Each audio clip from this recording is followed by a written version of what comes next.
कल्पना कीजिए, समुद्र किनारे बसे एक छोटे से शहर में एक बच्चा सुबह 4 बजे उठता है। वह पढ़ाई करता है, नमाज पढ़ता है, फिर रेलवे स्टेशन तक दौड़कर जाता है और चलती ट्रेन से फेंके गए अखबारों के बंडल उठाता है। उन्हीं अखबारों को घर घर बांटकर वह अपने परिवार की मदद करता है। किसी ने नहीं सोचा था कि यही बच्चा एक दिन भारत का महान वैज्ञानिक बनेगा। यह कहानी है डॉक्टर APJ अब्दुल कलाम की। उनकी आत्मकथा विंग्स ऑफ फायर केवल सफलता की कहानी नहीं है। यह बताती है कि साधारण परिस्थितियों में जन्मा इंसान भी असाधारण सपना देख सकता है। कलाम का जन्म तमिलनाडु के रामेश्वरम में एक साधारण परिवार में हुआ। उनके पिता नावों से जुड़ा काम करते थे और बहुत अनुशासित तथा ईमानदार व्यक्ति थे। घर में धन कम था, लेकिन संस्कारों की कोई कमी नहीं थी। कलाम ने अपनी मां से करुणा सीखी और पिता से सादगी, आत्मसम्मान तथा विश्वास। बचपन में उनके शिक्षक शिव सुब्रमण्यम अय्यर ने कक्षा में पक्षियों की उड़ान समझाई। जब बच्चे नहीं समझ पाए तो वे उन्हें समुद्र किनारे ले गए। वहां कलाम ने पक्षियों के पंख, पूंछ और दिशा बदलने का तरीका देखा। उसी दिन उनके भीतर उड़ान का सपना जन्मा।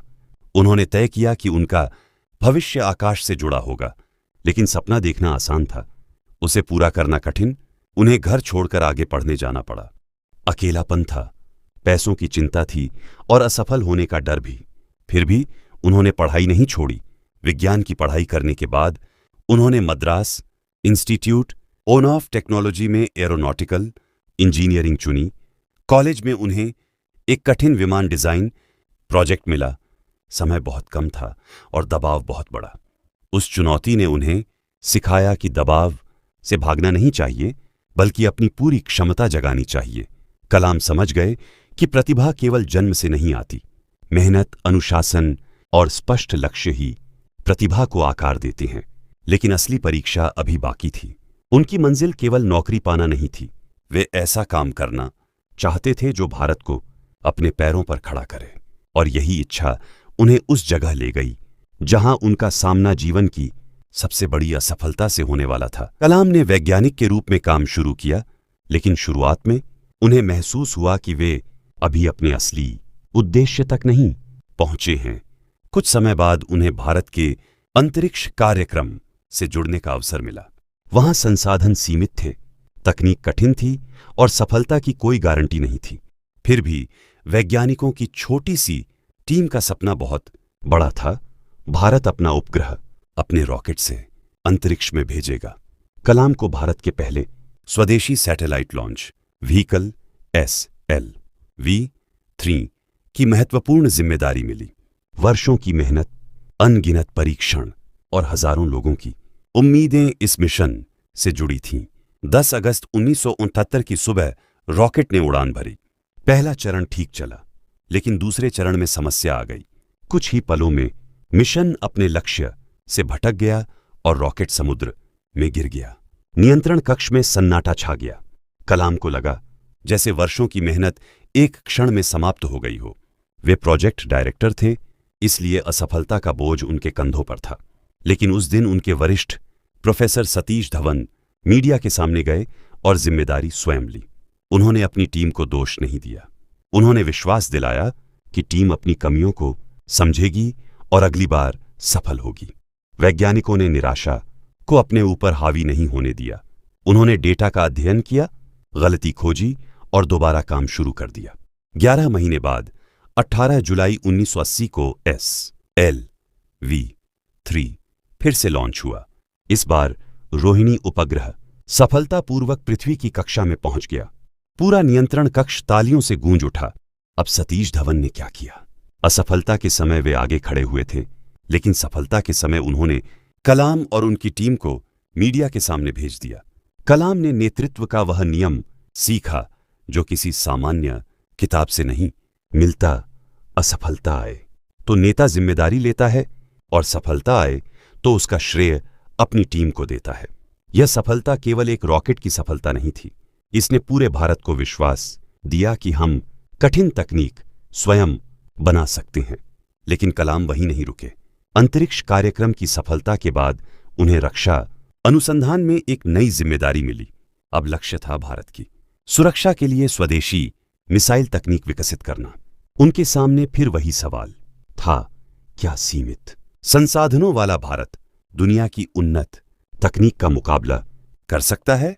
कलाम का उत्तर स्पष्ट था, जब लक्ष्य राष्ट्र के भविष्य से जुड़ जाए तब साधन कम हो सकते हैं, लेकिन साहस कम नहीं होना चाहिए। कलाम ने रक्षा अनुसंधान में अलग अलग वैज्ञानिक प्रयोगशालाओं, इंजीनियरों और संस्थानों को एक साझा मिशन से जोड़ा। इसी प्रयास ने भारत के स्वदेशी निर्देशित मिसाइल कार्यक्रम को गति दी। अग्नि और पृथ्वी जैसी परियोजनाएं केवल हथियार नहीं थीं, वे आत्मनिर्भर भारत के विश्वास का प्रतीक बन गईं। लेकिन विंग्स ऑफ फायर हमें केवल रॉकेट और मिसाइलों की कहानी नहीं सुनाती, यह उन लोगों की कहानी भी है जिन्होंने कलाम को बनाया, उनके माता पिता, शिक्षक, वैज्ञानिक, साथी और वे नेता जिन्होंने कठिन समय में उन पर विश्वास किया। कलाम अपनी सफलता को कभी अकेले अपना नहीं मानते थे, वे हर उपलब्धि के पीछे पूरी टीम को देखते थे। इस पुस्तक से पहला सबक है, बड़ा सपना देखो, लेकिन उस सपने को प्रतिदिन की मेहनत से जोड़ो। केवल इच्छा जीवन नहीं बदलती, स्पष्ट लक्ष्य, ज्ञान, अनुशासन और लगातार किया गया काम ही सपने को वास्तविक बनाता है।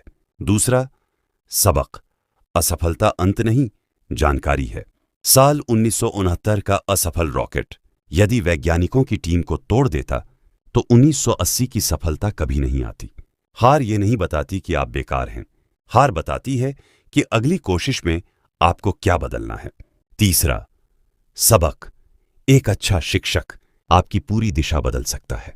समुद्र किनारे उड़ते पक्षियों को दिखाने वाले शिक्षक ने एक बच्चे के भीतर वैज्ञानिक बनने का सपना जगा दिया। शायद हमारे जीवन में भी किसी की एक सच्ची बात भविष्य का दरवाजा खोल सकती है। चौथा सबक, महान नेता सफलता का श्रेय बांटता है और असफलता का बोझ उठाता है। पद बड़ा होने से कोई नेता नहीं बनता, मुश्किल समय में अपनी टीम के सामने खड़े होने से इंसान नेता बनता है। पांचवां सबक, सादगी कमजोरी नहीं है। बड़ी उपलब्धियों के बाद भी कलाम का जीवन सरल रहा। उनका ध्यान दिखावे पर नहीं, सीखने, सिखाने और देश के युवाओं को जगाने पर था। बाद की यात्रा उन्हें भारत के राष्ट्रपति पद तक ले गई, लेकिन उनकी असली पहचान किसी पद से बहुत बड़ी थी। वे उस बच्चे का प्रमाण थे जिसने गरीबी को बहाना नहीं बनाया, असफलता को अंतिम फैसला नहीं माना और अपने सपने को अपने देश के सपने से जोड़ दिया। इसलिए जब भी आपको लगे कि साधन कम है, रास्ता कठिन है या लोग आप पर विश्वास नहीं करते, रामेश्वरम के उस अखबार बांटने वाले बच्चे को याद करना। पंख केवल शरीर पर नहीं, विचारों में उगते हैं, और जब विचारों में आग हो तो एक साधारण इंसान भी इतिहास की दिशा बदल सकता है। ऐसी ही जीवन बदलने वाली किताबों की सच्ची और उपयोगी कहानियों के लिए फिट माइंड को सब्सक्राइब कीजिए, क्योंकि यहां हम केवल मोटिवेशन नहीं देते, हम सोच बदलने वाली सीख देते हैं।